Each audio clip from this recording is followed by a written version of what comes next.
Naturally Swimming. Now, our final guest today has played Mark Antony opposite Vanessa Redgrave's Cleopatra and starred in the film Blood Diamond alongside Leonardo DiCaprio. But he was propelled to superstardom almost overnight when he landed the role of CIA anti-terror chief David Estes in hit US drama Homeland. Please welcome the lovely David.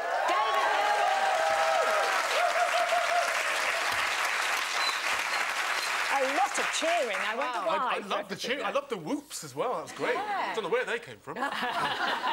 So you were just telling us about how you actually got the part in Homeland, and it was only 2 years ago, wasn't it? It was a couple of years ago, and I basically recorded it on my phone in my bedroom in Streatham. And I just uploaded it online, I edited it, uploaded it online, and somehow, some crazy way, they saw it and said, that's him. Well, you not have to go out and meet them? No, they just shows how desperate they were, I suppose. But they were. They couldn't cast this role. They said that they'd been looking for months. Had they seen the body of work you'd done in this country? Really? They knew nothing of me. They couldn't cast. They were looking for somebody quite interesting, but something different. And somehow my tape got to them, and as soon as they saw it, they literally said, that's the guy we want. Isn't that fantastic? It was 16 days from getting the job to filming my first episode. No. I had never done an American accent before, and I knew nothing about the CIA. So What's it like being recognised in America? Do you feel like really grown up and stuff? I'm still waiting to feel grown up, you know. Yeah, it does feel great. It feels great. I mean, I was in Shanghai, in China, a couple of days ago, with a good friend of mine, and people come up to you there and go, "Oh, you're in that guy in Homeland." So it's amazing to be that to be out. It's a bit strange as well because I'm quite used to anonymity. I quite like, you know, as actors, we kind of get used to just getting on with it. So I still get the bus, I still get the train, but people are kind are kind of going, "You're the guy in Homeland." You know, most people don't even know I'm English. They expect me to speak American. What am I doing in Sainsbury's? Are you missing it because you've left now, haven't you?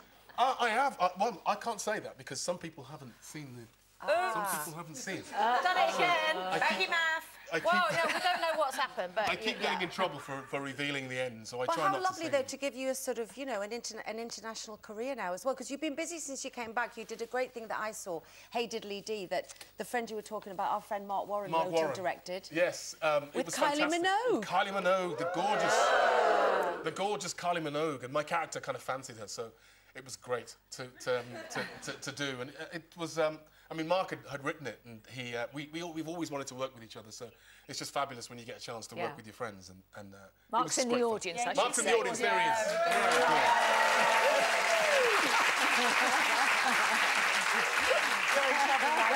Still tired. And you got to play your native Brummie in that as well, didn't you? Yes, I got to talk in a Brummie accent for a while. It was great.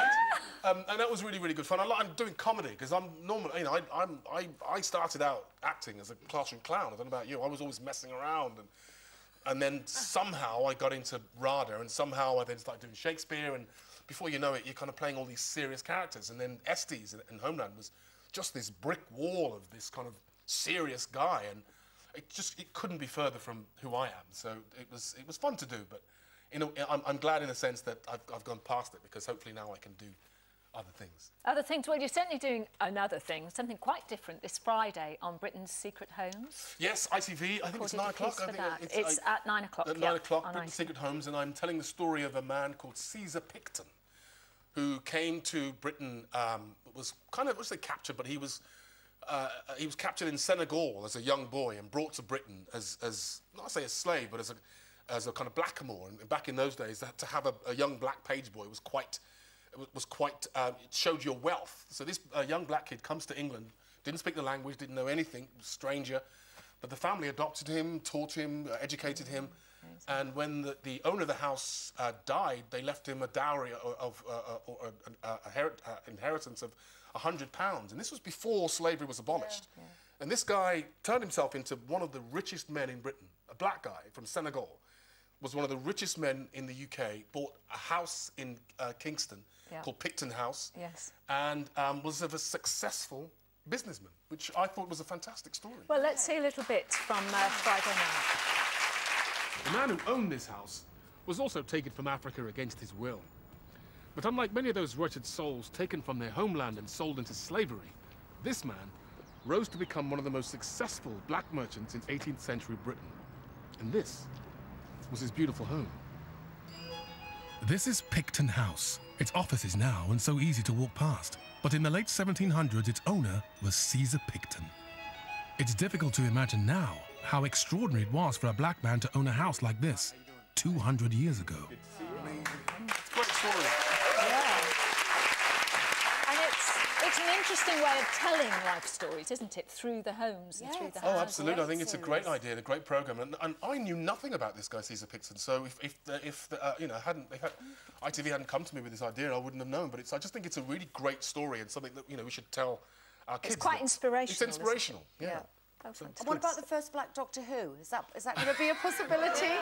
Well, what do you think? You Oh, BBC yes. on the phone. Faces on the talked to you about girls. it, They'd David? love No, it, no, wouldn't you? no. I mean, it would be. I mean, obviously, it'd be really difficult to turn down. But it's very exciting. It would be very exciting if the phone rang. But I doubt it. Somehow. Well, just do a little audition on your phone.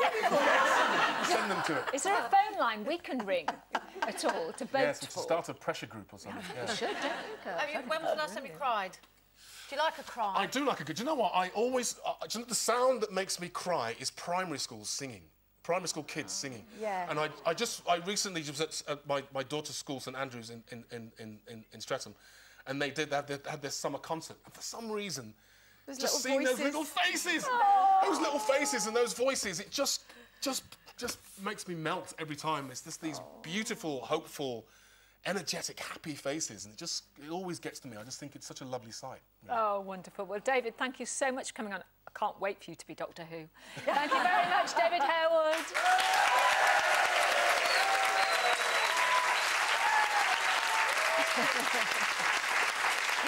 Right, that's it for today. We will see you tomorrow when we're joined by Corrie Killer Carl. That's actor John Mickey. Plus, this morning, presenter and writer Holly Willoughby will be here along with her sister Kelly. We'll see you